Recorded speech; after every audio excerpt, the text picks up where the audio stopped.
Alright, what's going on, bro? So today I'm really going to be bringing you all a video on how to be a hypebeast, and really it's going to be how to be a hypebeast in 2017, what you need to do, and really what it is that you need to have in order to be classified a hypebeast. And this is really what I think, this is really what other people think, so I think this is going to be a good video. So if you guys do enjoy, please drop a like. If you have anything you want to say or comment, you guys can leave it below. If you have any suggestions too, go ahead and say that. And that's pretty much it for this video. We're just going to get straight into it. Obviously, if you are new, please subscribe. I do many videos like this, including sneaker vlogs, streetwear vlogs. I do like hauls and all that stuff. So if you're into like Supreme Babe Palace sneakers, you guys can subscribe to that. Basically anything hypebeast. So if you enjoy, go ahead and subscribe. And anyways, thank you for watching this video. Be sure you guys drop a like. Shoot for 15 likes as always.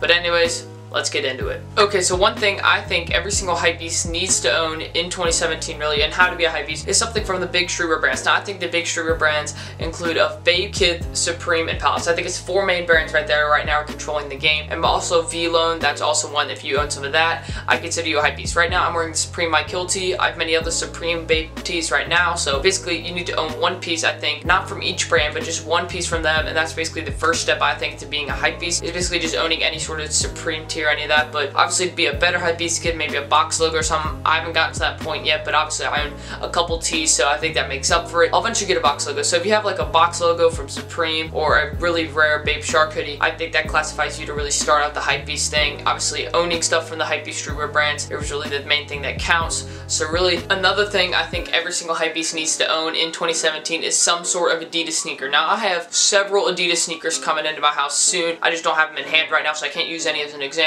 I have other Adidas sneakers, but I don't really feel like they're worth it. Like, it's a tubular Adidas, but that's not really, I don't think that counts. I think any hypebeast in 2017 should own some sort of rare Adidas sneaker, like some Ultra Boost, or also like, you know, a Yeezy. So obviously I have a couple Yeezys coming in soon, so I think that would count really. So if you have a Yeezy, I think that definitely classifies you, or some rare Ultra Boost, definitely think that really puts you in there. So definitely owning some sort of Adidas sneaker, because right now, let's just admit it, Adidas is killing the sneaker game, and Jordan really needs to come back and do something great. Obviously if you own something dope from Jordan, like top 3s or something really dope from them, I think that also counts. Like owning some sort of rare Jordan or sick Jordan, I think that's pretty cool. But obviously right now Adidas is pretty much controlling the sneaker game, so owning a Yeezy or some form of Ultra Boost, in my opinion, having Boost in your collection, I really think is what is controlling the game. So that's definitely the second step, and really the second thing in my opinion to being a hypebeast. Okay, so I think the third thing that every single hypebeast needs to own in 2017 really, or something that I think is required in my opinion, is not just everything being hype. Now I know this sounds ridiculous because hypebeasts only go for hype, but I think a hypebeast everyone once in a while needs to just go for something a bit different. So right here I have an H&M tee for 10 bucks, and you know, it looks pretty sick. H&M is starting to really get the name of hype because, you know, they have a lot of cheap items for good prices and they're good quality. This is a nice silk t-shirt. Obviously I'm not saying H&M is like the greatest hypebeast brand all the time, nor am I saying they are one. I'm just saying,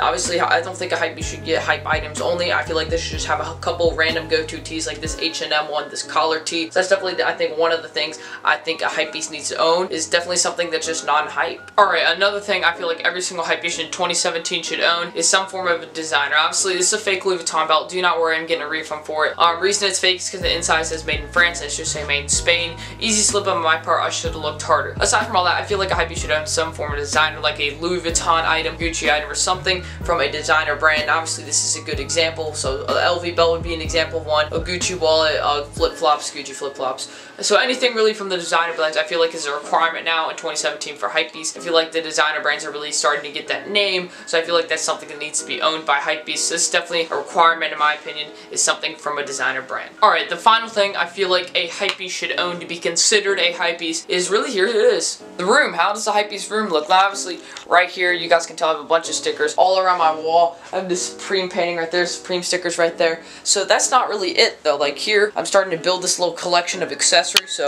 here you guys can look at this. Like look, I have a Bape shelf right here, and I'm going to take this out and put in right here. It's going to be a bunch of Supreme stuff. So that's pretty much what the deal is right here, is basically owning some form of hype accessories and really showing off your collection of that. And that's really what I feel like the final thing is to being a hypebeast right now, is owning a good hypebeast room. Anyways though, thank you all for watching this video. If you are new, please subscribe. I do videos like this. These are just discussion videos, so I do helpful videos, so like how to find streetwear for cheap, hype streetwear. I do sneaker vlogs, hypebeast vlogs, like streetwear stuff, Supreme Babe Palace. So if you're into any of that stuff, please subscribe. Obviously do drop a like on this video. Obviously shoot for 15 likes as usual. You guys' support is amazing. Drop a comment of what you think and how I did in this video. Obviously if you have any opinions or anything, go ahead and drop below. Try to keep them clean though, don't be rude. Aside from all that, just thank you all for watching this video, and hope you all see a new subscriber in my next one.